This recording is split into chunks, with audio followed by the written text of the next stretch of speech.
The Detroit Pistons beat the Orlando Magic by 14 points, playing a way only they can in the NBA. Pretty shocking. We'll break it down and talk about today's episode, Locked On Pistons Podcast.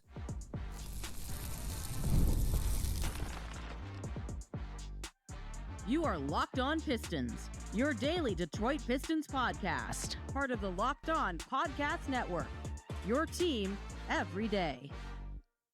What's the deal? Welcome back to another episode of the Locked On Pistons podcast. Per usual, I am your host, Khahil. I've been covering the Detroit Pistons for the last 4 years for the Locked On Network, been a credential media member now for the last 3 years, and I appreciate all of you guys who make Locked On Pistons your first listen of every single day. We're free and available on all your podcast platforms. If you hadn't already, head to the YouTube channel at Locked On Pistons, hit that subscribe button, or leave us a 5-star review on whatever podcast platform you're listening to this on. That's another great way to support the podcast. And today's episode is brought to you by FanDuel. FanDuel is giving you a way to turn that energy into an even bigger potential win with college basketball parlay profit boost. Head to FanDuel.com to get started. That's FanDuel.com. FanDuel, play your game. I also thank you guys for making the Locked On Podcast Network the #1 sports podcast network in America. We appreciate all of you guys' support. And lastly, before we get into today's episode, 2 times a week, you guys might have noticed it by now, the episode's titled Locked On Pistons Squad Show. You guys may be wondering, what are those episodes? Are you on there? What are they? 1, yes, I am on there. I'm going to be on every episode. And 2, it's a new special content coming to you guys 2 times a week where it's me, Jake Riepma, and 2-time NBA champion and former Detroit Piston, Lindsey Hunter. We will be recording a podcast episode twice a week talking about your Detroit Pistons. So I think you guys would really enjoy it. If you didn't know what it was and you haven't clicked on it because of that, there you go. I think you guys would really like it. Make sure you guys check it out. We have more coming to you guys Tuesday and Thursday. But today's episode, we'll talk about an identity win versus the Orlando Magic. We'll talk about the Pistons really trying to cross the line here. They've been tiptoeing on it, but they're trying to cross it here. And then are we now, at one point we were saying how deep the guard room is. Are we now reaching a point of maybe potential guard concerns? We'll talk about all of it in today's episode, but let's start with the identity win versus the Orlando Magic. This is coming off beating the Cleveland Cavaliers in spectacular fashion. When I say spectacular fashion, I don't mean like in a great way. It was close to being a very upsetting loss, and they miraculously found a way to force it into overtime and get that win. So coming off of that game, they come into Orlando, a place they have struggled to win over the last few years, and they get the win by 14 points. They win 106-92. The Orlando Magic, in a game played in 2026, scored 92 points in this game. Remember, this is the same Detroit Pistons team that has the New York Knicks, or have given the New York Knicks, their 2 lowest scoring outputs on the season. The Knicks' lowest scoring games, their bottom 2 are both against the Detroit Pistons. I'm going to guess that this is probably the lowest over their Magic season as well. If it's not the lowest, it's one of the lowest. Just a spectacular defensive performance, especially in the second half. Listen to this. In the third quarter, the Detroit Pistons held the Orlando Magic to 18 points. In the fourth quarter, the Pistons held the Orlando Magic to 17 points, which means for the entirety of the second half, the Orlando Magic only were able to score 35 points. Teams score 35 points in a quarter. I just thought to myself, am I doing the math? Yeah, I did the math right. Yeah, 35 points. I don't know why I started second guessing myself. I'm back in school now, so I should be a genius now when it comes to math. I have like a 95 right now in my math class, giving myself a nice little pat in the back, so I don't know why I questioned myself there. But the point is, 35 points in one half. The Pistons scored 31 in the third alone. That is incredible. That is insane to do to a team in the year of 2026. Just crazy. And I don't know if another team would be able to do this in the entire NBA. And you guys some of you may be thinking, cool, the Thunder are a great defensive team. There's defensive teams out there that maybe could hold a team to 40 points and a half. Like, sure, that's possible. Maybe that is true.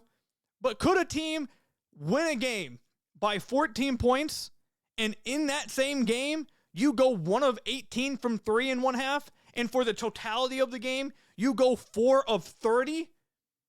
Because that's what the Pistons just did. The Pistons just won this game, shooting 4 of 30 from beyond the arc.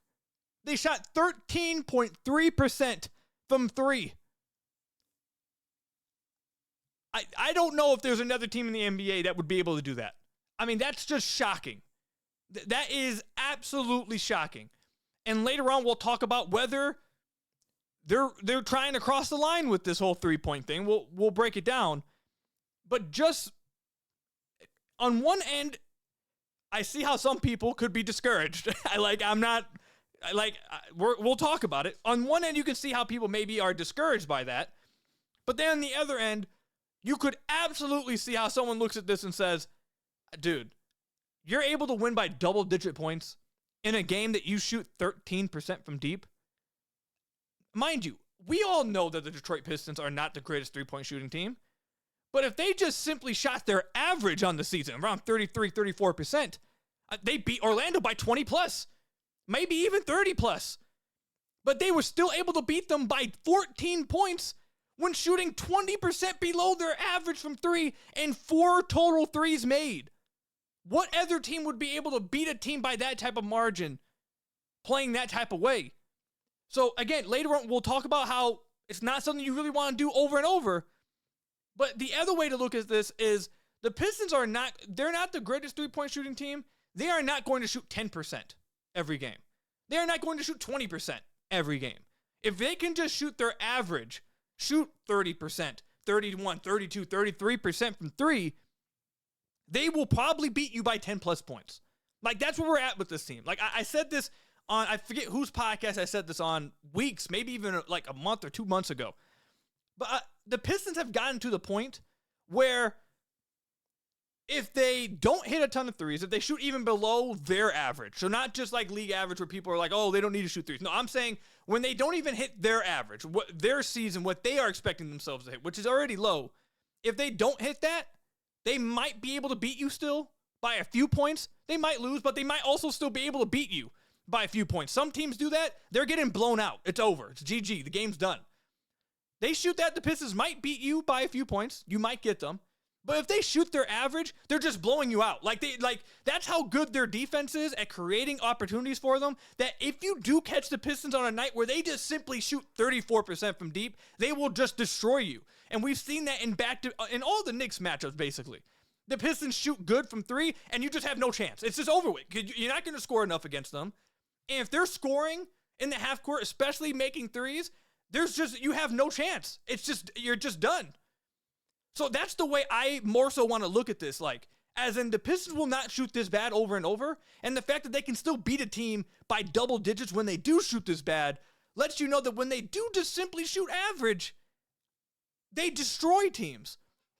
So that's how I want to look at it. Before we move on to the next segment, I do want to shout this guy out as well.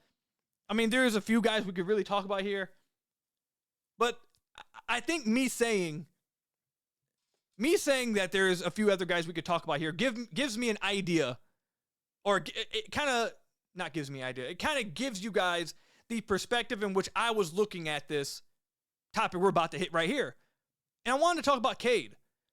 And the reason why I say I think that gives you an idea of my perspective looking at this is throughout watching this game, I'm live tweeting and I'm saying, oh, JD's not giving his best, defensive performance here. I'd like to see him step it up. Or in the first half, I'm sitting here talking about, Sarr's not doing a good job guarding these bigger guys like Paolo. He's much better roaming and much better on the point of attack and guarding guys similar his size and small. Like, I'm talking about that. I'm talking about Tobias needing to step it up a little bit. I'm talking about Ron doing a good job of backdooring instead of catching, shooting, and three. Like, those are the stuff I'm sitting here talking about. And then I just looked down at the box score at the beginning of the fourth quarter, or really midway through the fourth quarter. I see Cade has 27, 10, and 6 with 2 steals.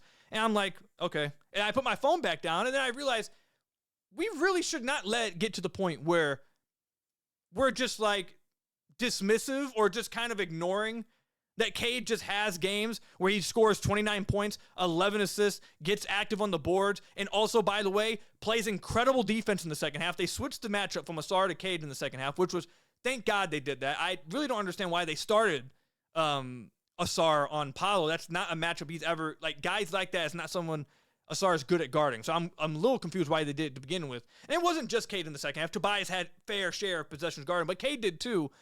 They switched the matchup.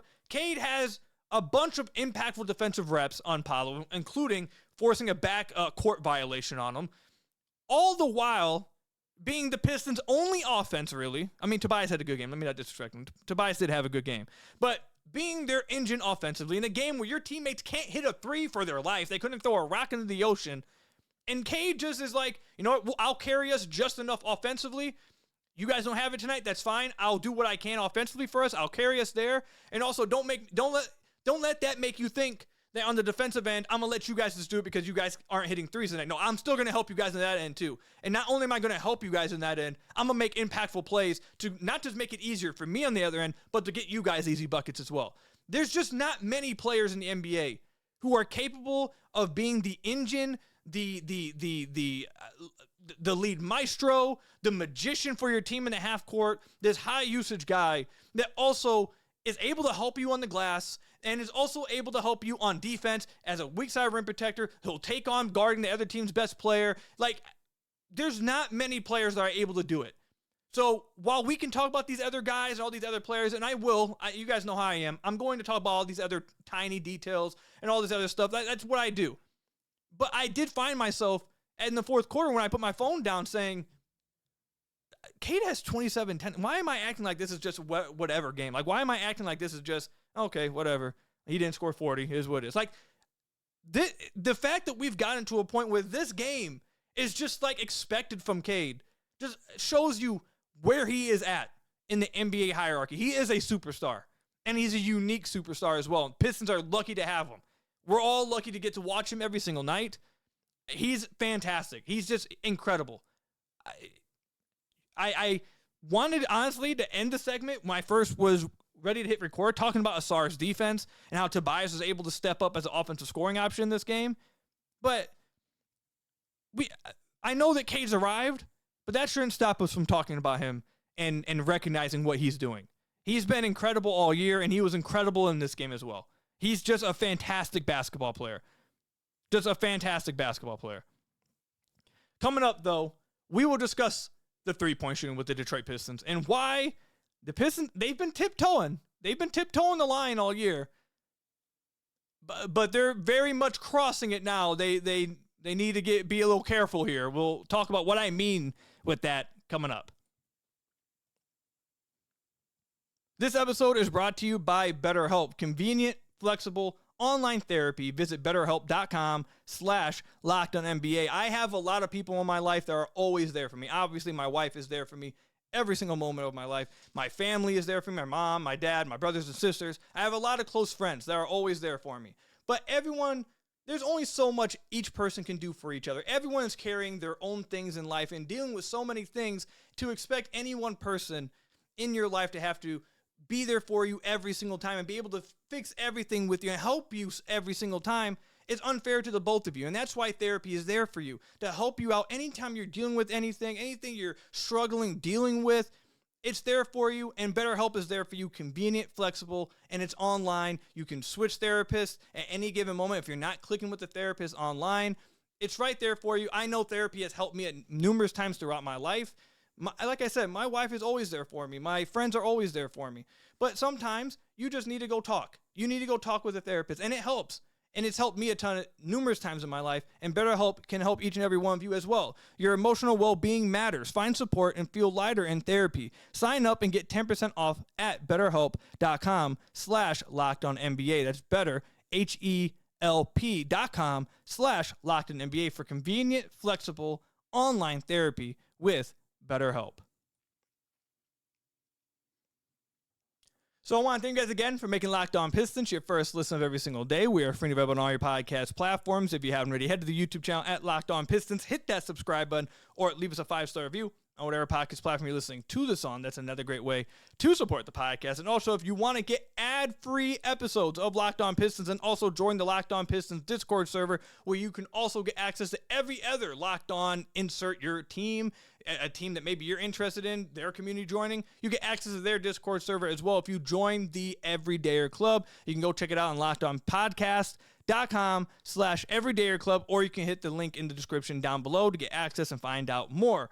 All right, so the Pistons, we know. We are very aware. We just talked about in the first segment. We've watched this team all year. we know that this team is not known to be a great three-point shooting team. That is not their identity. That is not what they put all their eggs. They don't put all their eggs into that basket.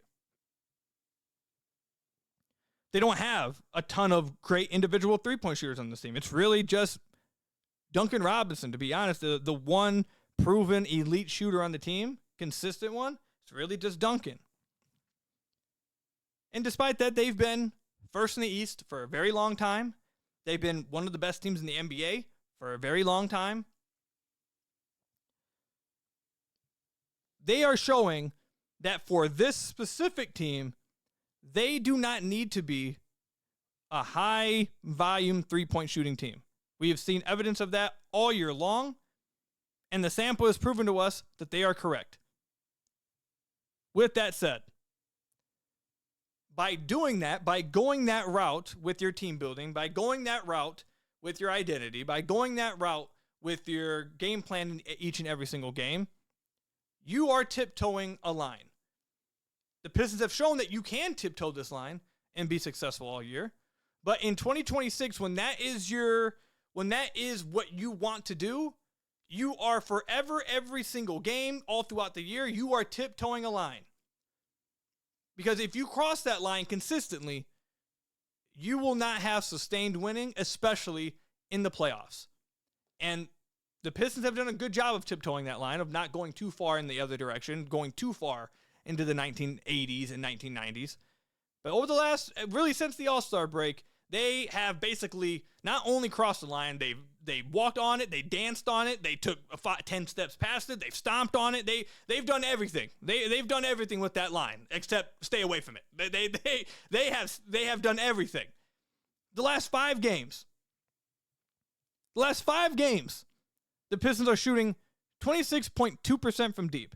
Specifically, if you go and look at just the last 4 games for the Detroit Pistons, this is including this Orlando Magic game, they are shooting 21% from deep. That is by far the worst in the NBA. By far. Since the All-Star break, this is what their numbers look like from 3. It starts tonight, like we just talked about. They shot 13% from 3. Cleveland, they shot 22% from 3. OKC, 33% from 3. San Antonio, 19% from 3. That's not going to cut it. You will not consistently win games shooting those percentages. Just won't happen. They've gotten away with it in 3 of these matchups. The Cavs game took a miracle. Like, let's be honest. It took a miracle. They got away with it against an OKC team that didn't have 5 of their best 6 players. And they got away with it against an Orlando Magic team that I don't think is very good, not taking away anything of them holding them to 92 points. That's still insanely impressive, what they were able to do to the Magic in the second half. It just doesn't matter the quality. That's just insanely impressive. And they're not just trash. I just don't think they're very good. Point being, here are my 2 big concerns with this specifically. Obviously, the obvious concern is they need to find a way to hit more threes. Not saying they need to take 50 threes. That's not what I'm suggesting. But they need to find, we're reaching the point. The last few podcasts we've talked about, should they consider getting more three-point shooting in the lineup? Should they try to get Chaz some minutes? Maybe go to Herter, see if he can get hot. Maybe they should go to Sasser, play him for stretch. Like, we've talked about that over and over and over again in the last few episodes. And each episode, I've kind of said, maybe, but it's hard to do. Like, who are you taking out? Who do you really trust to be that shooter? Like, I've been on the fence because I'm like, okay, whose minutes are you taking? We know they're not benching LeVert. Like, he's just going to play LeVert no matter what. So are you taking Javante's minutes when he's actually been really good for the team and he's actually shooting 35% from deep? Like, is Javante the one you take out? Like, how are you doing it? Because someone has to sit if you're doing that. So I've been like, okay, I don't really know. Yeah, this game was it for me. This game has 4 straight games of just simply not being able to hit a 3. Yeah, and I think we've officially arrived for me you have to play someone. Someone has to be given a chance, whether it be Huerter, Chaz, Marcus. One of them has to be given a chance. And I don't mean a chance one game in 5 minutes of action. One of them needs to be given, like before a game, before a practice, really. Go up to one of these players, whichever one you trust the most, and be like, hey, listen, we're going to give you the next 5 games. You're going to play 20 minutes in the next 5 games. We're going to give you this chance. And we want to see you hit some shots. We need someone to hit some threes. So we're going to give you this run so you don't feel like that if I don't hit my first 3 in these 5 minutes, I'm not going to touch the court again. Well, look, you'll be in the rotation, 5 games, give you a chance to do something here. I think we've officially arrived at that point. And the reason takes me to point number 2. It's concerning to me that the Pistons are struggling to hit threes. Like, not just like, when I say struggling to hit threes, I don't mean hitting their average. I don't mean being where are they currently? 28th in the NBA in three-point shooting at 34%. I'm not saying getting to 34% just being stuck there. That's not what I mean when I say struggling to hit threes. I mean shooting much below even your average on the season. Them not being able to hit 30% of threes, them shooting 20% from 3 over the last 4 games, and that also coincidentally happening when you go against some of the best teams in the league. You go against Cleveland, now you can't hit no shots. You go against the Spurs, now you can't hit no shots. You go against the Thunder, now you can't hit any shots. Like, there's a part of me that wonders, and I feel like it's probably not coincidental that against the best teams, their average is sinking. It's sinking way below it. And the reason why I think I've now gotten to the point where you have to give one of these guys 5 games to try to see, can they contribute? If they can't, it is what it is. Just accept what this team is then. And that's where I was at before. Accept what this team is, see how far this identity can take you. And really, that's still, I'm not saying you change your identity, but how far can it single-handedly carry you is basically what I'm saying. But I've now changed that a bit. You have to figure out which one of these guys, if any of them, can give you some minutes as a shooter. Because this stretch has kind of given me reason to believe that once the playoffs come around, and now you're only playing really good teams, and now you're only playing teams that are strategizing for you every single night, I'm not worried about the Pistons. Oh, they're not hitting 16, 17 threes. They're not going to win. That's not what I'm worried about. Oh, the Pistons only shoot 34% from 3. Oh, they're terrible. No, that's not what I'm worried about. What I'm worried about is if they keep going this route, do we get to the playoffs and instead of shooting 34% from 3 like they've done all year, now we're looking at a team that literally will shoot a series 24% from 3. Like, are we is that going to happen? Like, are we going to reach the playoffs to where we can't even expect this team to get 30% from 3? That's my concern. And look, Duncan had a rough night tonight. He did. Is Duncan going to have a rough night from 3 every night? Absolutely not. He's been consistent all year, really, and has been exceptional in this regard. But again, this just paints the long-term or the season-long issue of when Duncan isn't hitting threes, you just won't see any threes made from the Pistons because he's their lone volume shooter. And if he's off in this game, you probably aren't hitting 5 threes. It's not going to happen. You're probably just not going to hit any.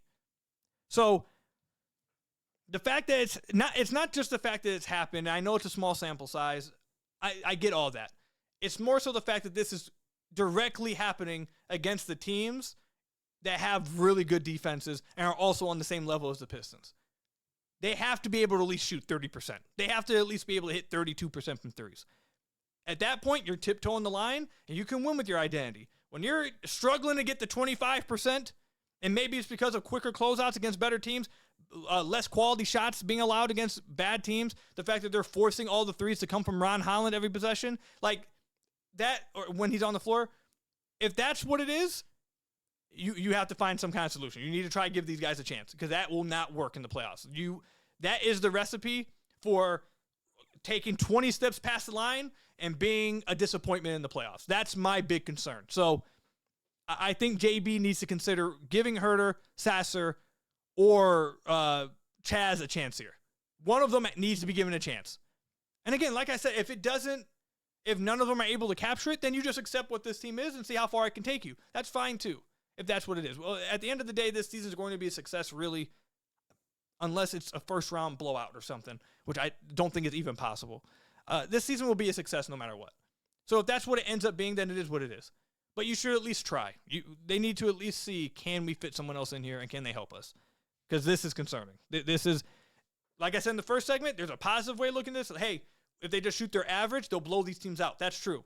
The other end of it is they're shooting this bad against the best teams for a reason, because the best teams are taking away quality looks and they're forcing the bad shooters to take too many threes.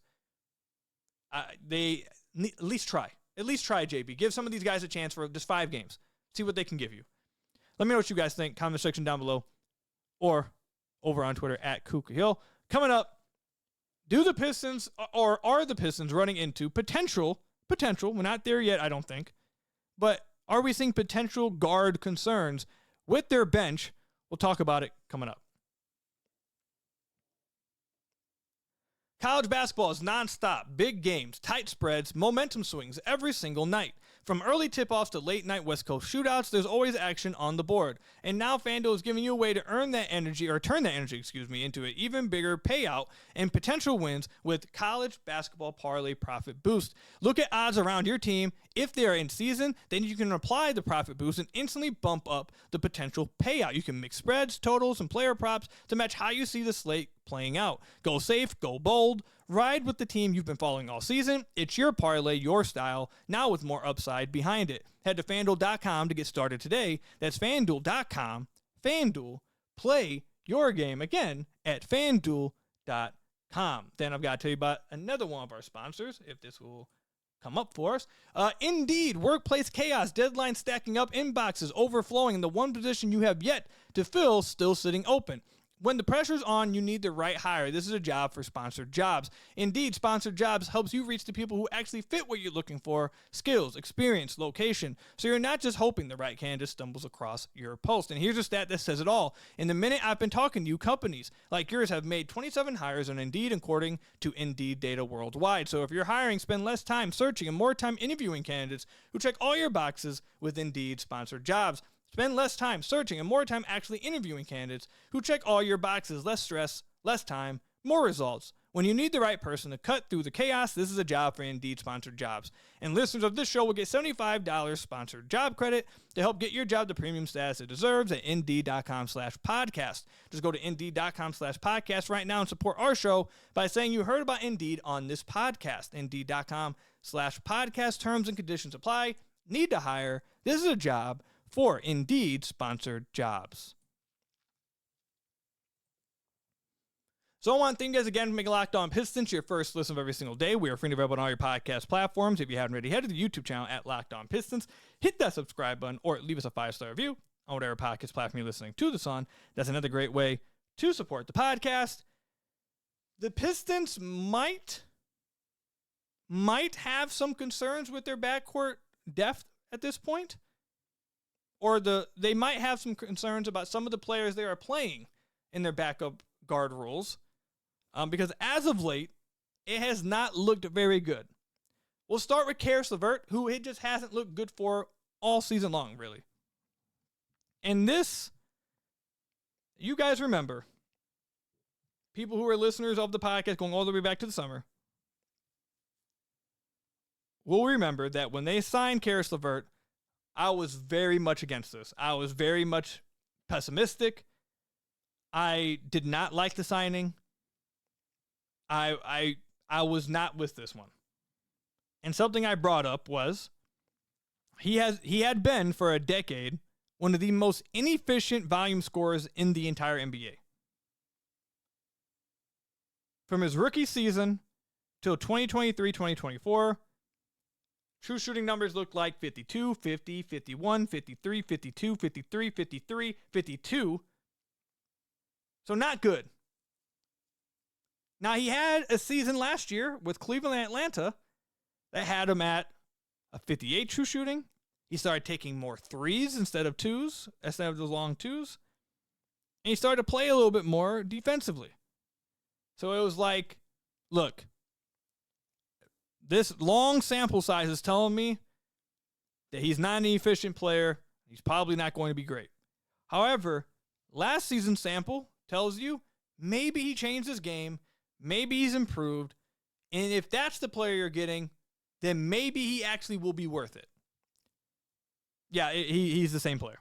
He's at 54 true shooting. He's been inefficient this year. This is the same player that we saw for 10 years. Over the last 5 games, we're at 48 true shooting. Over the last 10, we're at 53. And over the last 20, we're at 47.5 true shooting. 47.5 is Killian Hayes levels. Over the last 20 games, that's Killian Hayes levels of inefficiency. If you go back to December 1st, he is barely at 50%. He's at 50.1 true shooting over the last 28 games. He has not been good for a long time now. He has not been good for a very long time. That one is harder to talk about because Caris LeVert could go out and shoot 0 of 30, and I'm convinced that JB Bickerstaff will play him 15 plus minutes the next night. It does not matter if he shoots 0 of 500, if he shoots 0 of 2,000, if he turns the ball over 10 times. It does not matter. I think he will play the next night.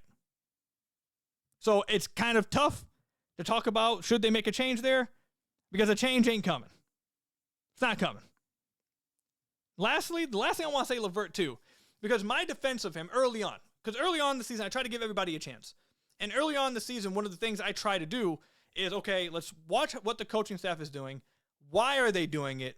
And let's see if it plays out the way they are expecting it to, for the reason behind why they're doing things. And earlier in the year, when there was a lot of talk about why are they playing Caris? Why are they playing Caris? Play Ivy, play Daniss, play Marcus. When it was earlier in the year, what I was saying on the podcast is that it seems very clear that JB Bickerstaff is going with Caris because he's the lone trusted ball handler of this group. Going back years, he had not been turning the ball over a ton. You could trust him to get the ball up the floor, run some offense, and you don't have to worry about him being a high turnover guy. And that was true earlier in the year. And it had been really true throughout a lot of his career. So for that being the defense of him, I understood that at the time. If you're looking for someone to play opposite Cade, you don't want someone who's going to turn the ball over a ton whenever they get the ball. You want someone trustworthy next to Cade that won't turn the ball over and won't waste the possessions that Cade isn't on ball. With that said, that has went completely out the window because not only has he been inefficient, he's also turning the hell out of the ball. The last 5 games, he's almost at 3 turnovers a game in the last 5 games. He's only playing 18 minutes. Last 5 games, he's turned the ball over almost 3 times in 18 minutes of action. You go over the last 10 games, he's almost turned the ball over 2 times in 18 minutes of action. You go over the last 20, he's averaging 1.5 turnovers a game in 18 minutes of action. So now he's been inefficient, and now the one thing that at the beginning of the year I was like, okay, I understand why JB's trusting him. He's not even doing that. He's not taking care of the ball. He's not shooting well. He's not making good decisions. I don't know what has to happen for him to lose minutes. I don't know what would have to happen for JB to pivot and give Sasser or Herter or Chaz a chance. Because if this stretch hasn't done it, I don't think anything will. I know I said like 3 minutes ago, it's kind of hard to talk about Caris because I don't know if they're going to change it. And then I spent 3 minutes talking about Caris. But the point is that we're talking about Caris and it feels like a waste of time because we just know nothing's going to change. So with that said, we will now pivot to the other guard that maybe you see a change with, which I don't think they will be. And I'm not even saying there should be. Let me make that clear. I'm not even saying there should be a change here, but it's just something to watch for because Daniss Jenkins has not been playing very well lately. Like, flatly has not been very good lately. And the concerning thing for me with Daniss is, how do I say this? There is a reason, or there is some evidence to look at that some of this was starting to happen. Some of these struggles and concerns we're seeing a lot more of, I would say, over the last 5 games, you were starting to see evidence of a month ago. Over the last 19 games for Daniss, we're at 48 true shooting. Shooting 37% from the field, shooting 31% from deep. And specifically, that's over the larger stretch. So the larger stretch would say that we were starting to see a little glimpses of Daniss maybe struggling a bit to keep up the impact he was having earlier on. Now, again, despite that, he's had like these flashes in a pan in random games where he just goes crazy. Like against New York, he'll just go crazy for a stretch. Or like against Cleveland, he wasn't playing well in that game, and then randomly was able to just do some good stuff for them at the end of the game that did win them the game. So I feel like it's kind of been masked by that fact that every now and then throughout this stretch, he'll have like a random pop-off moment in a game. He'll have a random pop-off game, and it kind of masks it because he'll have some great moments. But over the last 20 games suggests that there maybe has been some slippage starting to happen for a while now. My biggest concern with Daniss that I would like to see turned around here is he has not been nearly as good of a passer and nearly as good of a, in simple terms, a point guard. In more advanced terms, not nearly as good of a processor, a reader of the defense, and decision maker over the last 10 games. Over the last 10 games, he's averaging an assist a game and a turnover a game. 1-to-1 ratio there. Over the last 5 games, he's averaging less than assists a game and 0.6 turnovers a game. That's what's most concerning to me. That is by far the most concerning part to me, is that he is starting to turn the ball over a bit. And not even, let me correct that. It's not that he's turning the ball over a bunch. It's the fact that, for like example, the last 5 games, he's under a turnover a game. So you're probably like, what do you mean he's turning the ball over a bunch? I take that back. It's not the fact that he's turning the ball over a bunch. It's the fact that he's avoiding these turnovers, not by making good plays, but getting up bad shots. He's avoiding turnovers by not actually throwing the ball to the other team, but he's instead just not throwing the pass to his own teammates. He's not actually reading the defense and finding guys open. Instead, he's been a lot more aggressive as just like focusing as a scorer and trying to be like this tunnel vision scorer. And he also hasn't been efficient doing that. So not only has he been inefficient, he has been nowhere near as good as a processor and making some of the reads he was making when he first started playing. The first 2 months he was playing, month and a half he was playing, he was making some really good reads and controlling the game. Over the last 10-ish games, he really has not done a good job of this. And that's the most concerning part to me. Is he able to do that consistently? Because that was the part that was making him, what I was saying, the best guard off the bench for the Pistons at the time. He was coming in, not only was he scoring and hitting shots, but he was also making great reads. He was running the show. He was very under control. He wasn't turning the ball over. He was finding guys. But recently, he's not scoring, and he's just flat out not really passing the ball often when guys are open, and instead of dribbling himself into shots that he's too confident in, it seems. So I think a change needs to happen with Caris. Caris, there should have been a change a long time ago. With Daniss, I will say, let's just give it a little bit more sample. Let's continue to watch it. Let's keep an eye on it. I'm a little bit concerned, but not to the point where I'm like, oh no, kind of thing. It's just one of those, all right, let's watch this. Let's keep a closer eye on this now moving forward. That's where I'm at with that. So let me know in the comment section down below or over on Twitter at Khahil. How you guys feel about the backup guard position? Do you think there maybe needs to be a change made? Do you think that we'll ever reach a point where Caris LeVert gets benched and has his rotation spot taken? What would have to happen? Let me know. Comment section down below or over on Twitter at Khahil. That's all I've got for you guys today. Thank you guys for making Locked On Pistons your first listen every single day. Free and available on all your podcast platforms. Hit that subscribe button to the YouTube channel. Leave us a 5-star review, whatever podcast platform you're listening to this on. And until next time, I will see you guys there. Stay safe out there, and peace out, everybody.